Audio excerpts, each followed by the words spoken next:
Targeted therapies are transforming the way people treat cancer. These carefully designed drugs have already begun to make personalized medicine a reality and will continue to help doctors tailor cancer treatment based on the characteristics of each individual's cancer. It is important that healthcare professionals become familiar with the concept of targeted therapies so they can communicate with their patients about these new approaches and help patients make better informed treatment decisions. This tutorial focuses on the variety of targeted therapies that have been and are being developed to treat multiple myeloma. By completing this tutorial, you will learn the answers to the following questions. What molecules and pathways in multiple myeloma cells are being targeted? What agents are being developed to target these molecules and pathways? Which targeted therapies are currently approved by the FDA for treatment of multiple myeloma? How can I find clinical trials of targeted therapies for multiple myeloma? Multiple myeloma is a cancer that begins in plasma cells, which are a type of white blood cell. In this cancer, abnormal plasma cells, called myeloma cells, accumulate in the bone marrow and may eventually interfere with the production and function of normal blood cells. Myeloma cells may also collect in the solid part of the bone. The disease is called multiple myeloma because it affects many of the marrow-containing bones in the body, including arm and leg bones, the pelvis, ribs, vertebrae, and skull. Treatment for multiple myeloma depends on the stage of the disease and the patient's symptoms. Patients who do not have any symptoms may not undergo treatment but will be monitored closely by their doctor. Standard treatment for multiple myeloma includes chemotherapy and the administration of steroids. Because these treatments destroy both myeloma cells and normal cells, many patients also receive blood stem cell transplants.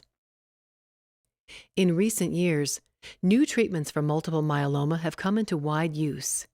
These include thalidomide or Synavir and the related drug Revlimid, which are immune system modulators that have anti-angiogenic activity, as well as the targeted agent Velcade, which will be discussed in this tutorial.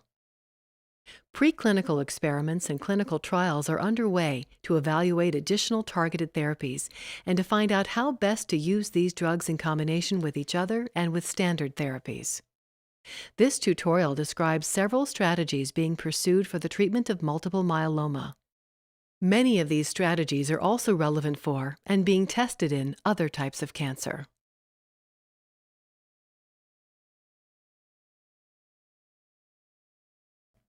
The balance between the synthesis and degradation of key regulatory proteins determines the activities of several cellular signaling pathways. The ubiquitin proteasome system is one mechanism cells use to degrade damaged or unneeded proteins. This system targets proteins involved in such key cellular processes as cell proliferation, growth, and survival. One example of a protein targeted by the ubiquitin proteasome system is NF-kappa B.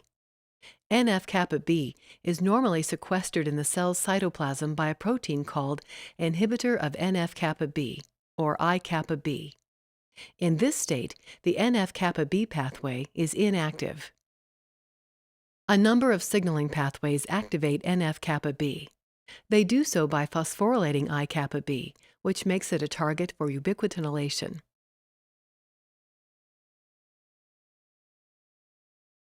The added ubiquitin molecules mark I-kappa B for degradation by proteasomes.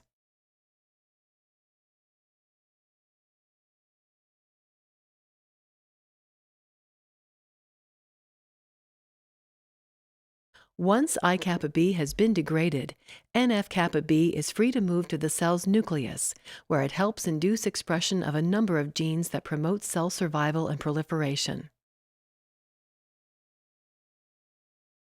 The NF-kappa B signaling pathway is highly active in multiple myeloma as well as in many other cancers.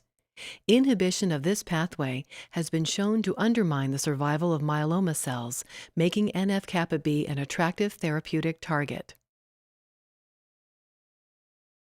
Interfering with the activity of the ubiquitin proteasome system is one strategy for inhibiting NF-kappa B activity in cancer cells. For reasons not fully understood, cancer cells seem to be more sensitive to proteasome inhibition than normal cells. Velcade is an example of a proteasome inhibitor. Velcade binds strongly to the proteasome, preventing it from degrading I-kappa B and other target proteins. This allows I-kappa B to accumulate in the cytoplasm and keep NF-kappa B in its inactive state. The reduction in NF-kappa B activity and the modification of other signaling pathways upon proteasome inhibition collectively reduce cell proliferation and increase the apoptosis of multiple myeloma cells. Velcade has been approved by the FDA for the treatment of multiple myeloma based on evidence from clinical trials that the drug can delay disease progression and increase overall survival in myeloma patients. Velcade continues to be studied in clinical trials for multiple myeloma and other cancers as both a single agent and in combination with standard therapies, including immune system modulators such as thalidomide and synavir and other targeted therapies.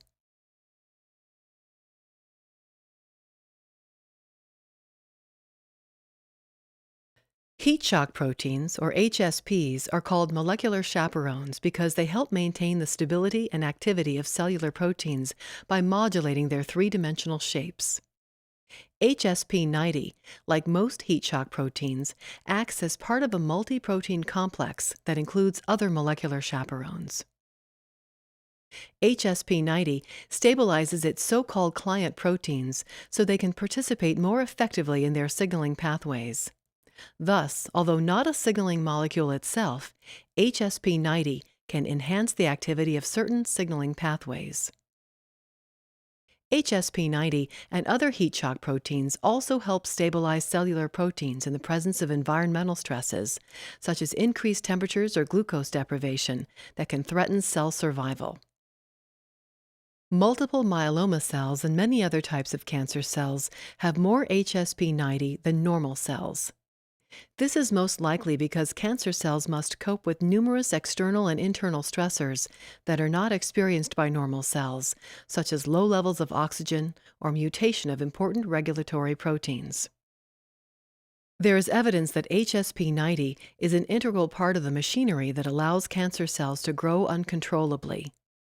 Its client proteins are associated with processes that contribute to all of the hallmarks of cancer: growth factor independence, resistance to anti-growth signals, unlimited replicative potential, tissue invasion and metastasis, avoidance of apoptosis, and angiogenesis. Because HSP90 supports many of the biochemical mechanisms used by cancer cells to survive and grow, drugs that interfere with HSP90 may provide better cancer control than drugs that target only a single pathway. HSP90 inhibitors have been examined in preclinical models of multiple myeloma and other types of cancer. These studies have shown that HSP90 inhibitors reduce the viability of myeloma cells, even those that are resistant to standard therapies for this cancer. As expected, numerous proteins and pathways are affected by HSP90 inhibitors, including many suspected to play a role in multiple myeloma. One protein affected by HSP90 inhibition is AKT.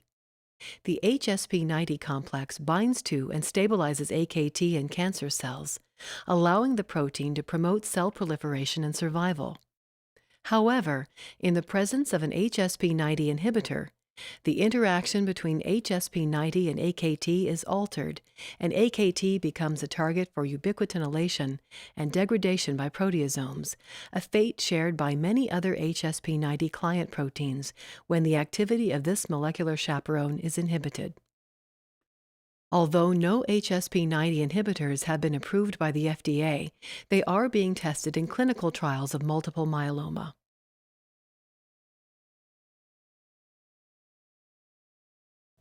The activity of proteins can be altered in several ways, including by chemical modification.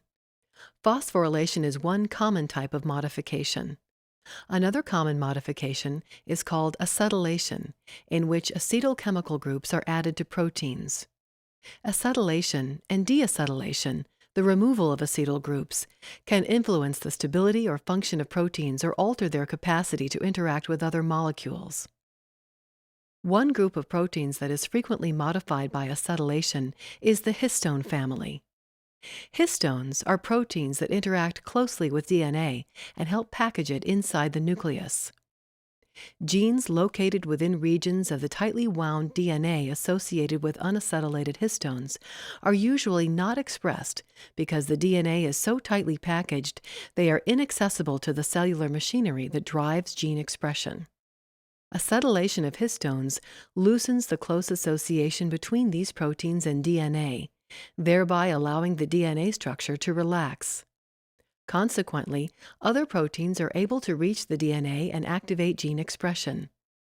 On the other hand, gene expression can be shut down if cellular enzymes called histone deacetylases, or HDACs, remove the acetyl groups from the histones. Although named for their interaction with histones, HDACs participate in the regulation of acetylation of a wide variety of proteins that are involved in virtually all cellular processes. The activities and expression of many proteins implicated in cancer are regulated by acetylation. The importance of acetylation in cancer is illustrated by the finding that cancer cells cultured in the laboratory undergo cell cycle arrest and ultimately die when treated with HDAC inhibitors, whereas normal cells are relatively unaffected.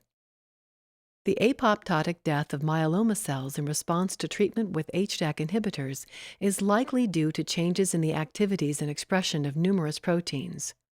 For example, through their effects on histones, HDAC inhibitors are thought to promote expression of P21, a cell cycle inhibitor, and BAX, a protein that promotes apoptosis. In addition, HDAC inhibitors affect the activity of HSP90, one of a number of cytoplasmic proteins regulated by acetylation. Acetylated HSP90 is unable to form stable complexes with its client proteins, leading to their degradation by proteasomes. HDAC inhibitors, in combination with standard chemotherapy or other targeted therapies, are being tested in clinical trials of multiple myeloma.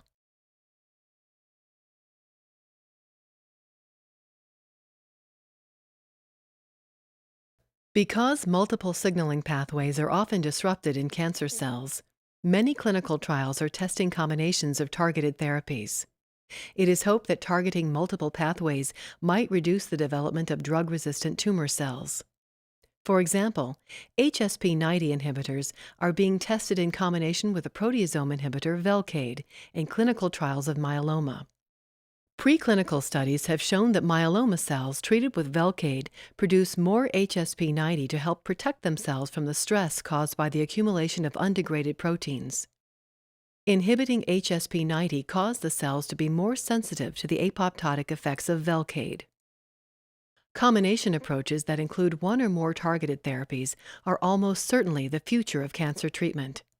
The possibilities are exciting, but clinical trials are needed to establish optimal dosages and schedules for combination therapies.